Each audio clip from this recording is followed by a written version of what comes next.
ទឹកខ្វាត់ខ្វែងលោកបង្ហូរទឹកសាលារៀន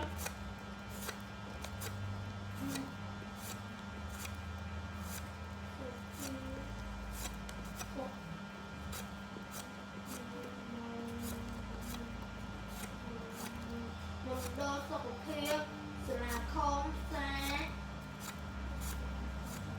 សម្រាប់បម្រើសេចក្តីត្រូវការរបស់ប្រជាជន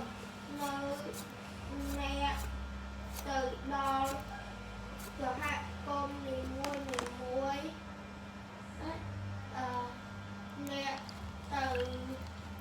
អ្នកដឹកនាំច្បាស់លាស់មួយមកតែងជាមនោស្នេហាជាតិស្អាតស្អំនិងគោរពទូនាទីខ្លួនបានល្អគ្រប់ពេលវេលាអ្នកស្រុកនេះភាគច្រើនជាមនុស្សចេះដឹងឧស្សាហ៍ព្យាយាមនិងមានគំនិតជឿនលឿនបំផុតពួកគេចូលចិត្តស្ដាប់វិទ្យុព័ត៌មានផ្សេងទៅតាមទឹកកន្លែងក្រុមគឺតាក់ទងនឹងការ